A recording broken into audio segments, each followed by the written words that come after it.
Nós temos um texto bíblico, Mateus 24, que tem muitas particularidades que envolvem a nação de Israel. Então, Mateus 24 diz assim: tendo Jesus saído do templo, ia se retirando, quando se aproximaram dele os seus discípulos para lhe mostrar as construções do templo. Ele, porém, lhes disse: não vedes tudo isto? Em verdade vos digo que não ficará aqui pedra sobre pedra que não seja derribada. Então, esse texto, depois que ele, imagino eu, rodou nas mãos dos judeus, eles pegaram, né? Ou quando se pregava isso, ouviam, mas um dia, depois, né, lá do ano 70,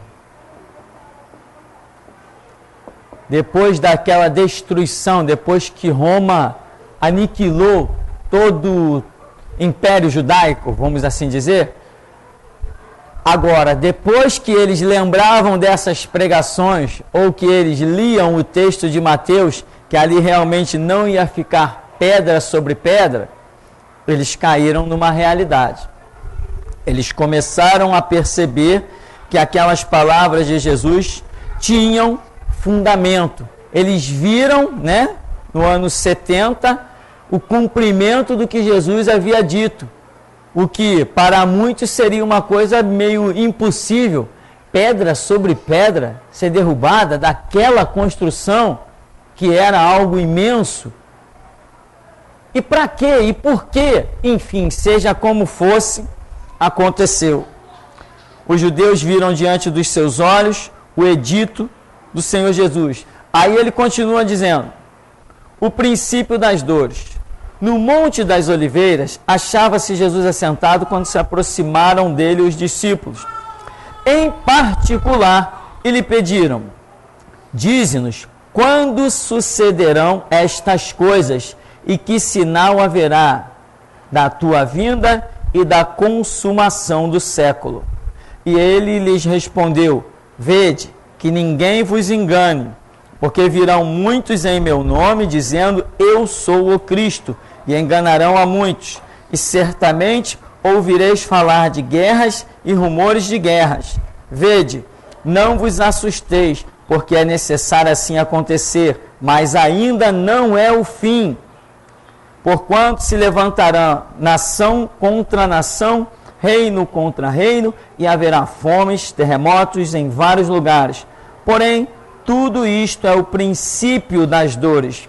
Então sereis atribulados e vos matarão, sereis odiados de todas as nações por causa do meu nome. Até aí, para nós darmos uma prescrutada. A pergunta dos discípulos, né? Que sinal haverá da tua vinda, da consumação do século? Ou seja, o final mesmo. Quando vai ter o fim de todo esse sistema? Quando tudo isso vai acabar? Aí Jesus diz, ninguém vos engane, virão muitos em meu nome. Jesus está falando, toma cuidado, vai ter gente vindo em meu nome. O que é em meu nome? Vai ter gente vindo com falso sacerdócio, como falso profeta, como falso rei. Por quê? Porque era isso que Jesus Cristo era. Profeta, sacerdote e rei. O Jesus está dizendo, cuidado que virão falsas lideranças. Em dado momento, Jesus até falou assim, olha, eu vim em nome do meu Pai e vocês não me receberam. Se alguém vier no seu próprio nome, vocês vão receber. E nós sabemos que é isso que vai acontecer. O anticristo virá pregando a si mesmo. Jesus não veio pregando a si mesmo, Jesus veio pregando o Pai. Como ele disse, Pai, eu lhes dei a conhecer o teu nome. Né? Pai, eu lhes dei a conhecer a tua palavra. Pai, santifica-os na verdade, a tua palavra é a verdade. Jesus falou assim, a obra do Pai é esta, que o conheças como o único Deus e a Jesus Cristo como seu enviado. Então Jesus não pregou a si mesmo. Ele pregou o Pai porque ele veio aqui em resposta a uma obra idealizada pelo Pai e não idealizada por ele mesmo. Então ele está aqui em cumprimento a uma ordem, a um projeto do Pai. Ele veio em nome do Pai. Mas o anticristo será alguém que vai pregar a si mesmo. Não vai atribuir poder a nenhuma divindade, como está profetizado em Daniel, né? Que ele não seguiria a Deus nenhum, nem teria prazer aos amores, prazer ao amor das mulheres, nada disso. Então ele prega a si mesmo como absoluto. E Jesus falou assim, esse aí, que virá em seu próprio nome, vocês, judeus, vão recebê-lo, embora nós sabemos que o mundo inteiro receberá esse camarada. Aqui diz, vão dizer que eu sou o Cristo. No verso 6 diz assim, certamente ouvireis falar de guerras, rumores de guerras, vede, não vos assusteis, porque é necessário assim acontecer, mas ainda não é o fim. Eles não perguntaram sobre o fim? Jesus está dizendo, vai ter guerra aí, olha, para dar e vender. Vai ter guerra para tudo que é canto, mas esse ainda não é o fim. E quanta gente já não disse, é o fim do mundo. Não, agora é. Na Primeira Guerra Mundial, faltou água, faltou gás, faltou arroz, faltou feijão, faltou carne. Na Primeira Guerra Mundial o mundo já se assustou. A Segunda Guerra Mundial foi de uma proporção 20 vezes maior. A Segunda Guerra Mundial já tinha avião para carregar bombas, e a Segunda Guerra Mundial foi uma coisa fora do comum. Muita gente achou que era o fim. E, no entanto, Jesus falou, essas guerras vão acontecer, mas ainda não é o fim. Já para alertar a mente das pessoas. Então diz, se levantará nação contra nação, reino contra reino, haverá fome, terremoto, em vários lugares. Porém, tudo isso é o quê? Princípio das dores. Então sereis atribulados e vos matarão, sereis odiados de todas as nações. Veja aí que o conceito de nação aparece, e isto é importante. Jesus não está tratando apenas com discípulo, que acontece em muitos casos, vamos assim dizer, isolados, aqui e ali, um discípulo morto aqui, um discípulo morto ali e tal. Veja bem, nós evangélicos, nós não temos o quê? Nação. Nós evangélicos, nós não temos pátria. O conceito nosso de nacionalidade não existe. A igreja não é um corpo físico. A igreja é um corpo espiritual que se move pela fé em Jesus Cristo. E Pedro descreve dizendo que nós nesse mundo somos o quê? Forasteiros e peregrinos. Olha, quem é forasteiro e peregrino não tem nação. Se Jesus lança uma profecia e deixa sobre ela o caráter de nação, de quem ele está falando? De Israel. Amém? Israel, sim, sempre foi tratado como nação. A igreja nunca foi, nem nunca será tratada como nação. Sempre que o conceito de nação entrar numa profecia, está se falando de Israel. Não está se falando da igreja. Qual a nação da igreja? A igreja está espalhada no mundo inteiro. Qual é a terra da igreja? Qual a nossa terra? Jesus me manda pregar no norte, no sul, no leste, oeste, tem evangélicos espalhados no mundo todo. Agora, se eu disser assim para você, qual é a nação dos judeus? Você sabe, né? Mas qual é a nação da igreja? Não, a igreja não tem nação. Mas qual é a nação dos judeus? Israel. Amém, meu irmão? Então, esse conceito de nação, ele é atribuído com exclusividade a Israel. Então, aqui você vê que Jesus chama o caráter da profecia, no verso 7, para Israel. Porquanto se levantará nação contra nação, reino contra reino, terremotos e tal. Aí no verso 9, então sereis atribulados, vos matarão, sereis odiados de todas as nações. Ou seja, todas as nações odiarão a vossa nação. Mas de que tempo Jesus está falando que isso acontecerá? Nós sabemos que vem aí pela frente uma guerra que nós chamamos de guerra do Armagedon, que está profetizado lá em Zacarias capítulo 14, o número da restauração. Em Zacarias capítulo 14 está profetizado que Deus mesmo fala, né? Eu farei com que todas as nações marchem contra a vossa nação. Não é isso que está escrito? Eu farei com que todos marchem contra vocês. Guerra. E saberão que eu ainda amo vocês. Ama por quê? Porque fez uma promessa a Abraão, Isaque e Jacó. E Deus é fiel à sua promessa. O conceito de nação, então, dessa guerra é com Israel. Porque a igreja, como nação, não existe. Então, nunca existirá uma guerra nacional da igreja contra povo nenhum. A igreja não é organizada como nação, não é projeto de Deus. A igreja não tem armas, a igreja não se organiza como arma. Por mais que surjam governos, e abre aspas nesse governos aí, evangélicos no mundo, nunca a igreja se organizará como nação, metendo mão em armas. Não tem esse projeto para a igreja. Aqui então, seguindo, no verso 10, nesse tempo, muitos hão de se escandalizar, trair, odiar uns aos outros. Levantar-se-ão muitos falsos profetas, enganarão a muitos. Por se multiplicar a iniquidade, o amor de muitos, se esfriará de quase todos. Aquele, porém, que perseverar até o fim, esse será salvo.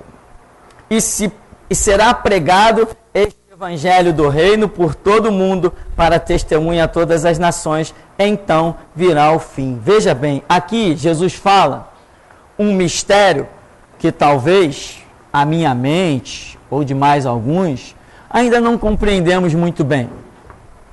Ele diz que esses daqui dessa situação serão perseguidos a nível de nação por causa do nome dele. Vós sereis perseguidos por causa do meu nome. Nós sabemos que Jesus tem muitos títulos. Mas se nós estivermos considerando esse título, Jesus, como nome, ora, esse nome Jesus, inicialmente é dado à igreja. Como que os judeus estariam sendo perseguidos por causa do nome de Jesus? O que será que pode vir a acontecer ainda nesse cenário, nessa era da história aí, que possa fazer com que os judeus passem a ter o nome Jesus sobre eles? Ou será que Jesus não estaria dizendo o meu nome, mas esse nome seja um outro nome conhecido dos judeus, tipo Jeová? Porque Jeová e Jesus é a mesma pessoa. Sabe qual é o problema do entendimento? É que as pessoas pensam que esse Jeová é o Deus Pai. Esse é um problema na cabeça das pessoas. E aí o entendimento às vezes não funciona. Porque esse nome Jeová foi dado quando Deus aparece para Moisés no Monte Sinai. E a Bíblia diz que o que apareceu para Moisés no Monte Sinai foi Foi quem? Anjo do Senhor. Ora, anjo do Senhor não é o Deus Pai. Anjo do Senhor é o Deus Filho. E esse que apareceu na sarça, sendo intitulado de o anjo do Senhor, esse disse para Moisés: vai e disse Jeová, eu sou o que sou. Então quem apareceu para Moisés foi Jesus Cristo. Quem apareceu para Manoel, pai de Sansão, foi Jesus Cristo. Quem apareceu para Josué foi Jesus Cristo. como príncipe dos exércitos celestiais. Quem apareceu para Gideão foi Jesus Cristo. Essa é a matéria que nós chamamos de teofania, a matéria que trata das aparições de Jesus Cristo antes de o Verbo fazer-se carne, nascer através da Virgem Maria, instituir o Novo Testamento. Então, será que Jesus disse assim, vocês serão perseguidos e, enfim, vão matar vocês por causa do meu nome? E a gente, às vezes, pensa somente no nome Jesus ou Yoshua. Mas talvez por esse mesmo nome aqui, que na verdade é Jesus, embora o entendimento dos judeus não esteja funcionando desta maneira, mas esse Jeová também pode se transformar em causa de perseguição, porque todas as nações têm as suas constituições. Israel é criticado por não ter. Israel é criticado por seguir as leis de Jeová, os ritos mosaicos. Você sabia disso? Que Israel não tem constituição?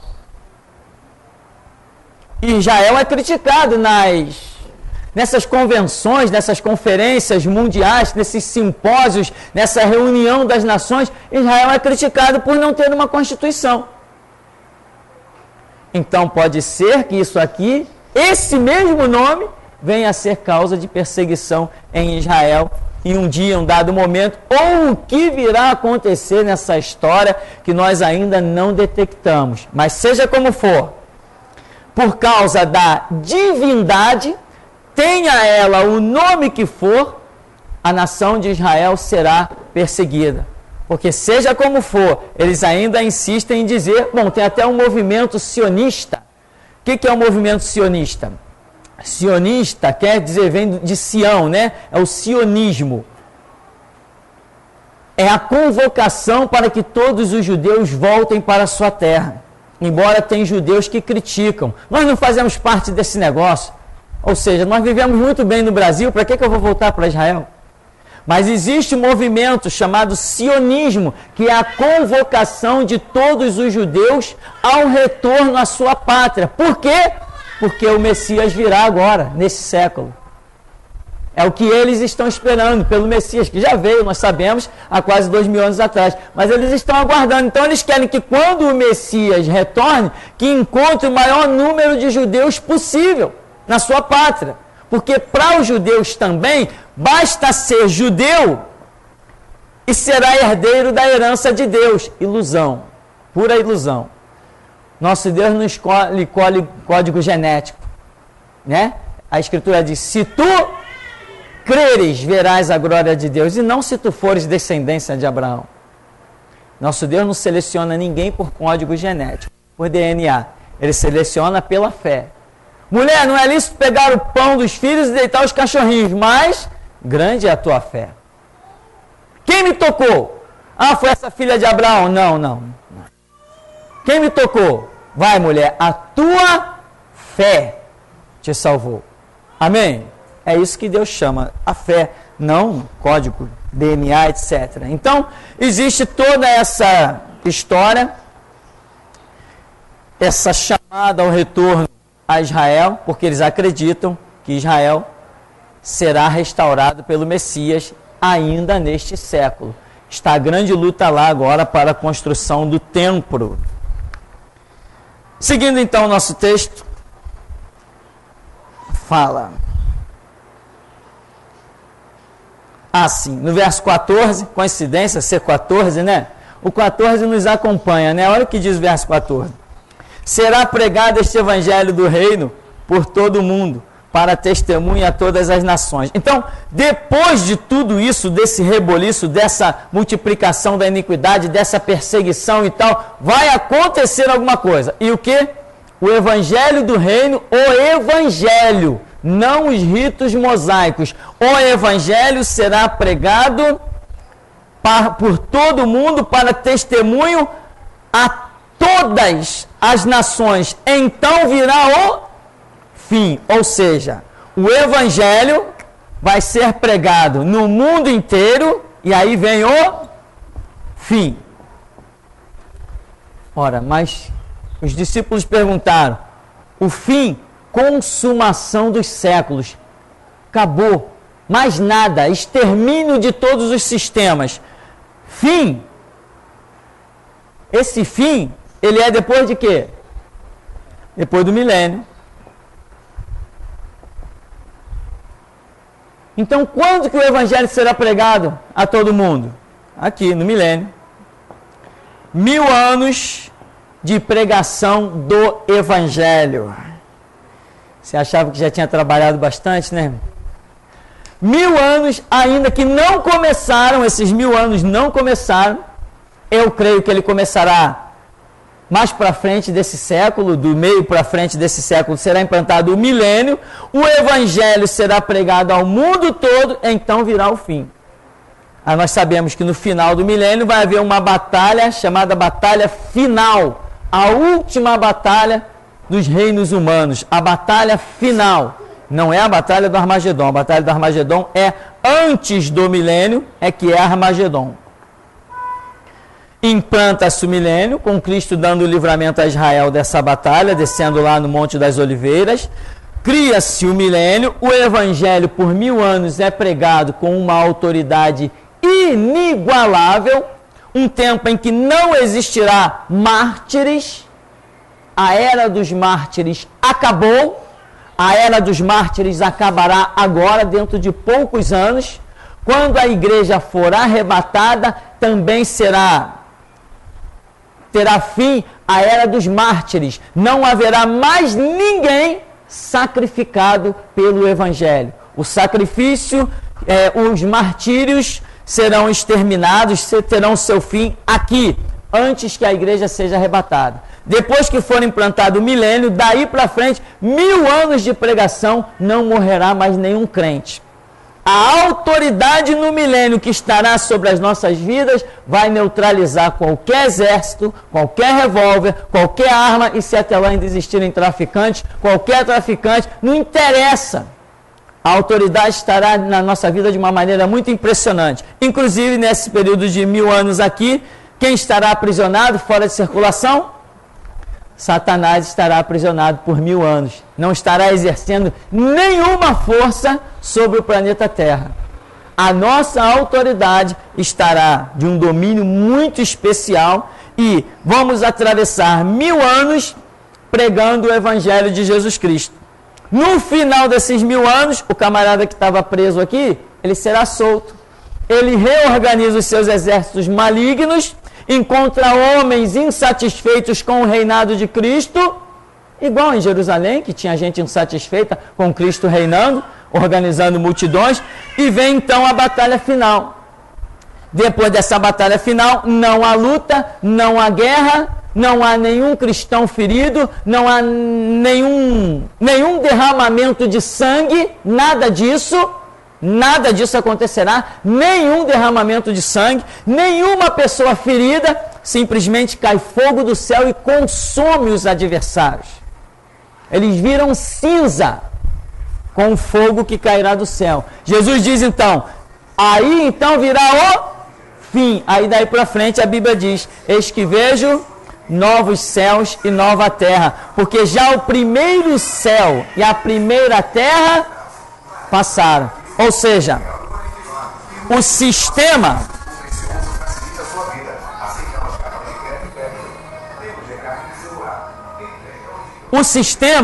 que nós conhecíamos, sistema chamado primeiro céu e primeira terra, isso é um sistema.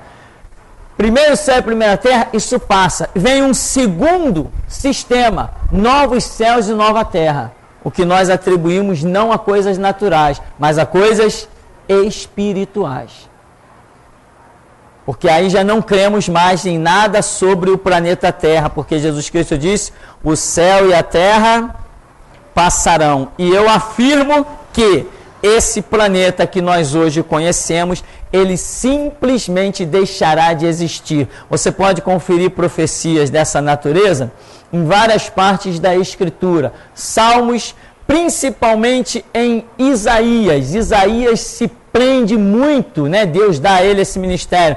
Ele se prende muito ao reinado messiânico, à obra de Cristo, e ele se prende muito à obra que vai acontecer no milênio. Milênio também é reinado de Cristo.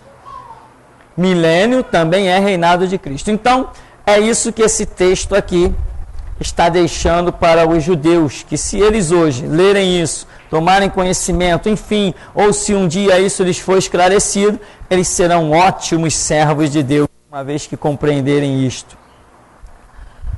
Aqui diz então, só mais um pouquinho para a gente seguir, a grande tribulação. Quando, pois, continua dizendo para as mesmas pessoas, né? Quando, pois, virdes a abominação da desolação de que falou o profeta Daniel, ó, Jesus está dizendo, ó, vocês sabem, quem falou isso? É o pergaminho de vocês, é o profeta Daniel. No lugar santo, quem lê entenda.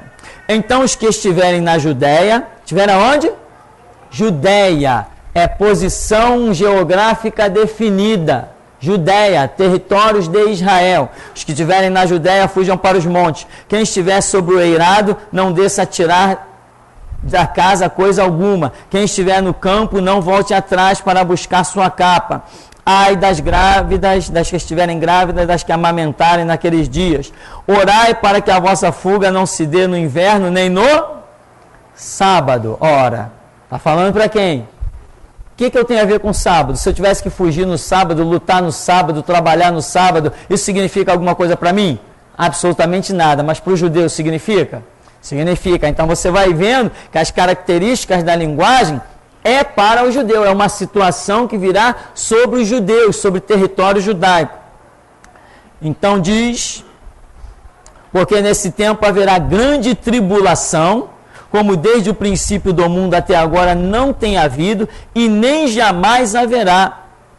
Não tivesses aqueles dias sido abreviados, ninguém seria salvo, mas por causa dos escolhidos, tais dias serão abreviados. Então, se alguém vos disser, eis aqui o Cristo, ou ei-lo ali, não acrediteis, porque surgirão falsos cristos e falsos profetas, operando grandes sinais e prodígios para enganar, se possível, os próprios eleitos. Veja bem algumas coisas que são ditas aqui. Não tivesse aqueles dias sido abreviados, ninguém se salvaria, mas por causa dos escolhidos, já vimos conceito de escolhido, né? Como desde o princípio, é um conceito que cai sobre a semente de Abraão. Eles são escolhidos. Esse título não cai sobre nós. Nós, a igreja, embora sejamos escolhidos, a Escritura não nos trata com esse título. Tem vários outros títulos que cabem à igreja, mas o título escolhido é da semente de Abraão. Deus vem lutando por eles, pelaquela semente. Deus vem lutando pelaquela semente, escolheu eles. Escolheu Abraão, fez uma promessa a Abraão, e a promessa recaiu sobre a descendência, então Deus vem lutando por eles como escolhidos. Extermina uns, preserva outros, Deus vem lutando. Eles são escolhidos. O título de escolhidos recai sobre eles. Isso não lhes dá nenhum privilégio. Tem judeu indo para o inferno como qualquer um na face da terra. Mas existe esse caráter profético, espiritual. Escolhidos são eles. Aí diz assim, aqueles dias serão abreviados. Nós sabemos que essa grande tribulação vai durar mais ou menos uns 3 anos e meio. Então, se alguém vos disser, olha o que Jesus diz, então se alguém vos disser, eis aqui o Cristo ou ele ali, não acrediteis, surgirão falsos cristos e falsos profetas e enganarão a muitos. Aqui, ó, o que Jesus está dizendo? Se alguém disser, eis ele aqui, ou eis ele ali, não acrediteis. Epa, peraí, ele está falando para a igreja? Está falando? Se alguém te disser que Jesus está em tal lugar, você vai lá ver? Por quê? Por que você não vai ver? Se alguém chegar para você e disser assim, olha, tem um cara ali fazendo sinal, prodígio de maravilha, ele é Jesus Cristo. Você não vai ver? Por que você não vai ver? Simplesmente porque você não tem expectativa alguma. Se você tem conhecimento bíblico, você não tem expectativa alguma de ver um Cristo em carne sobre o planeta Terra nesse tempo da sua vida antes do arrebatamento. Tá aqui, tá ali, tá lá, então vai lá adorar ele, eu tenho mais o que fazer. É o que você vai dizer. Quando nós não temos nenhuma expectativa de encontrar Jesus Cristo sobre esse planeta. A Bíblia diz que eu não vou encontrá-lo em carne nesse planeta. Então se alguém dizer, ele está aqui, ele está ali, tá bem, vai lá adorar ele. Bela adoração, leve um cântico de Sião e vai entoar lá para ele. Meu Cristo é outro. Amém? Agora, o judeu, ele tem a expectativa de ver o Messias encarnado? Então Jesus não está falando comigo, está falando com eles. Se alguém disser para vocês, ele está aqui, ele está ali, não acredita. Por quê? Porque eles têm essa expectativa de ver o Messias encarnado diante deles. Nós não temos. Então a linguagem é para os judeus, não é para a igreja. Aí se o judeu chegar ao conhecimento disso, ele vai ser um belo de um cristão. Então, a linguagem aqui, esse Mateus 24, é para o povo judeu. Aí diz assim, não acrediteis, 24, porque surgirão falsos cristos, falsos profetas, operando grandes sinais prodígios, para enganar, se possível, os próprios. E agora, está falando com quem? Jesus usou uma referência, olha, os sinais serão tão terríveis. Em outras palavras, vocês são a igreja. Vamos dizer que os judeus estão aqui. Vou pedir licença a Jesus para encenar como se eu fosse Jesus. Aí Jesus vira para os judeus e diz assim, os sinais serão tão terríveis que, se possível fosse, eles enganariam até os eleitos. Entendeu? Se nós andamos na regra da palavra, se nós estamos diante de um Deus vivo, não é possível sermos enganados. Jesus usa para eles, olha, os sinais serão terríveis. São sinais tão terríveis que, se fosse possível, eles enganariam até os eleitos, a igreja. Mas a igreja não será enganada por sinal algum. Por quê? Porque a igreja não espera um movimento carnal. A igreja anda no mover espiritual. A igreja não pode ser enganada. A igreja verdadeira, não. Que é a igreja verdadeira? Aquela que anda na regra que Jesus Cristo deixou. A igreja que dobra o joelho para enxergar mais longe. Essa igreja que anda na Bíblia não pode ser enganada, não é possível. Essa discerne todas as coisas e de ninguém é discernido. A igreja verdadeira no mundo, ela é tida como louca, porque ela não é discernida. Mas ela discerne tudo, inclusive vai discernir, os cristãos do final dos tempos vão discernir até quando o anticristo estiver por aí no mundo. Então, eleitos somos nós. A nossa eleição, diz a Escritura, é feita mediante Cristo Jesus. A eleição é essa. Escolher, Deus escolheu Abraão porque Abraão teve fé, fez uma promessa, a semente dele, Deus veio escolhendo a semente de Abraão. São os escolhidos. Mas a eleição ela é vinculada à submissão a Cristo Jesus. Como aquela parábola, né? Jesus é um grande barco. Eu entro no barco, eu sou um eleito. Se eu conseguir entrar nesse barco, a eleição foi para mim. Eu sou eleito mediante Cristo Jesus. Esse é o conceito. Se eu pular fora do barco, é outra história. Mas se eu estou em Cristo Jesus, existe uma eleição. Eu sou marcado para uma salvação em Cristo Jesus. Isto é eleição. Israel é um povo escolhido. Quando você vê na Bíblia eleitos, atente bem que o contexto vai cair para a igreja. Mas se você vê escolhidos, você vai ver que o contexto vai cair para Israel. Então, é isto que acontece nessa descrição aqui de Jesus. Só para seguirmos, diz: vede que vou-lo tenho predito. Portanto, se vos disserem, eis que ele está no deserto, não saiais. Ei-lo no interior da casa, não acrediteis. Porque assim como o relâmpago sai do Oriente e se mostra no Ocidente, assim há de ser a vinda do Filho do Homem. Onde estiver o cadáver, aí se ajuntarão os abutres, ou as águias. Então Jesus está dizendo assim, aonde quer que digam que eu estou, não acreditam, não estou em parte alguma. Como é que vai ser a minha volta? Como um relâmpago que todo mundo vê, que sai de uma extremidade à outra, você olha aquele relâmpago, você não sabe de onde ele veio. Quando você vê um relâmpago, onde foi a origem dele? Foi no Ocidente? Foi no Oriente? Você não sabe, aquele negócio toma o céu todo assim. Jesus está falando, a minha vinda será assim. E nós sabemos, esta vinda de Jesus para os judeus, lá será onde? No Monte das Oliveiras. E a Escritura diz, todo olho o verá. Até mesmo aqueles que o traspassaram. Todo olho o verá. Então este será o retorno de Jesus Cristo para os judeus. Jesus Cristo não voltará para a igreja. Não, pastor, mas eu queria tanto ver Jesus. Quer ver Jesus? Ande na verdade, na justiça e na palavra que você vai vê-lo. Mas não neste mundo. A menos que você volte no milênio. Se você voltar no milênio, você verá Jesus no mesmo corpo que ele ressuscitou. Você verá. Fora isso, não tenha expectativa, porque se você tem a expectativa de ver Jesus voltar a este mundo, significa que você fracassou na sua fé.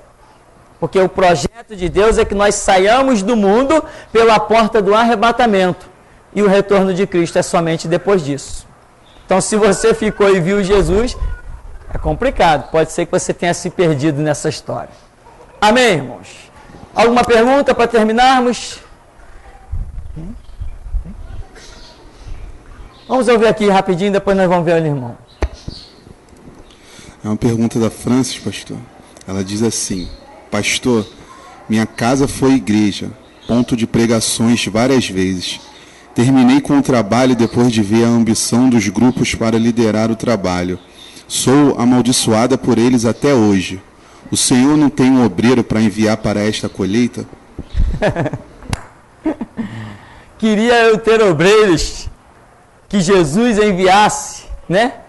Na verdade, eu ter obreiro é uma expressão que não tem a ver com a realidade. Queria eu que Jesus tivesse obreiros para enviar aos 4 cantos do mundo.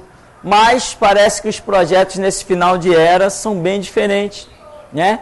Então, lugares assim têm surgido, grupos de oração aqui, grupos de oração ali, mas logo surge um mercenário querendo se projetar sobre o grupo. Logo surge um mercenário que não tem disposição para trabalhar, querendo usufruir dos dízimos das ofertas, levar uma vida regalada, viver em privilégios, ser reverenciado. Logo surge. Isto é uma história comum na história do cristianismo, sempre houve e até que tudo venha a se consumar, sempre haverá, né? Então, vamos orar. A Bíblia diz o quê? Rogai ao Senhor da seara que envie trabalhadores para a sua seara, né? Como eu gostaria de chegar aqui, ó irmão, vai lá para a Alemanha, ô irmão, vai lá para Londres, ô irmão, vai lá, como eu gostaria, mas aí Jesus vai dizer assim, quem te deu essa autoridade? Eu não tenho autoridade de enviar obreiros para a seara que não é minha. Eu posso até enviar um obreiro para alguma coisa que me pertence, isso aqui é meu, quem quer vir trabalhar aqui e tal, mas a igreja não é minha. Eu não posso, a igreja é uma seara do Senhor Jesus. A obra a ser realizada no mundo, a seara é de Jesus, o mundo pertence a Ele. Então nós, obreiros de Cristo, temos apenas que nos comportar como obreiros de Cristo. Muita gente se comporta nessa seara como líder da seara e não entende que é apenas uma pecinha no meio de uma seara imensa. Então eu prefiro ficar como Jesus falou, rogai ao Senhor da seara que Ele envie obreiros para a sua seara. Pastor, no artigo 22, fala que os escolhidos são os descendentes de Abraão, certo? E no 24, a minha Bíblia repete a mesma coisa, escolhidos. Eu posso botar aqui eleitos? Não entendi. Olha só. Em Mateus o quê? Mateus 22. Ah, 22. E aqueles dias não fosse abreviado, tal. Por causa dos escolhidos serão abreviados aqueles dias. Os escolhidos aqui são a semente de Abraão. No 24, o senhor fala que aqui os escolhidos serão os eleitos, mas a minha está continuando escrito escolhidos. No caso é o capítulo 24, que o irmão está falando, no verso 22. Ah, tá. Não tinha aqueles dias sido abreviados, nem esse é por causa dos escolhidos. Depois no verso 24, eu penso sinais. Fala escolhidos também. Prodígios para enganar, se possível, os próprios escolhidos. Sim, a versão revista e atualizada, que é essa aqui que eu estou usando, ela traz os termos mais corretos. As versões que nós temos revista e corrigida, de 1969, elas estão nos deixando muito a desejar. Eu recomendo aos irmãos que quiserem se atualizar com os textos bíblicos, que procurem a versão revista e atualizada dos últimos lançamentos da Sociedade Bíblica do Brasil. Outra coisa que eu recomendo a vocês é o Novo Testamento Interlinear. O Novo Testamento Interlinear também, ele vem, inclusive vem até fora de ordem, para poder ser o mais fiel possível à tradução das palavras. Ele vem até fora de ordem e ele vem mostrando o significado, aquela palavra no original, o que ela realmente é, a melhor tradução. Hoje nós temos, por exemplo, Bíblias, aí que vem assim, as palavras de Jesus vêm em vermelho. E eu já vi vários textos nestas Bíblias escrito em vermelho e que não foi Jesus quem disse. Tá? Então, veja bem, escolhidos é um título que é dado aos judeus. E eleitos é um título que é dado ao tempo da graça, à igreja. Agora, você pode achar textos bíblicos falando diferente e muita gente vai se confundir. Igual quando nós líamos nas Bíblias antigas dizendo, mas esta casta não sai a não ser com oração e jejum. Aí quando você vai para o original, esse verso 7, esse capítulo 7, verso 21 de Mateus, ele não existe no original. O texto todinho não existe, mas esta casta não sai a não ser com oração e jejum. O texto todinho não existe na Septuaginta, em versões da Igreja Católica não existe nem na tradução do Novo Mundo dos Testemunhos de Jeová. Algumas Bíblias nossas vem a nota de rodapé dizendo que o texto não faz parte dos manuscritos originais, etc., que foi nota de João Ferreira de Almeida, mas nós não engolimos durante muito tempo. Nós não jejuamos durante muito tempo. Nós não achávamos que se ficássemos sem comer que íamos expulsar os demônios, que íamos curar os enfermos. Nós não achávamos isso? Achávamos. Claro que nós achávamos. Ontem mesmo eu escutei de um senhor que disse que foi numa igreja abençoada, que viu isso, aquilo outro, e que o obreiro falou assim, para tudo isso acontecer aqui, irmão, foram 21 dias de jejum no monte. Então, eu falei, irmão, é isso aí, tá bom. Tem coisa que você não adianta querer discutir. O camarada não vai ter um entendimento instantâneo ali. Se você disser, irmão, isso não faz parte do original. Que isso, irmão? Está querendo traduzir? Está querendo desconsiderar a Bíblia? Como eu já ouvi isso? Não estou querendo desconsiderar nada. Estou apenas alertando ele que existem fontes que ele deve observar. Não sou eu que estou dizendo. Eu apenas estudei, descobri. Não fui eu que criei, não fui eu que fiz. Então, irmão, escolhidos é um título que recai sobre a semente de Abraão. E eleitos é o povo do tempo da graça. Tá? Agora você vai achar Bíblias dizendo muitas coisas por aí. Uma pergunta? Não? Amém? Vamos encerrar então? Vamos ficar por aqui em nome de Jesus, vamos agradecer.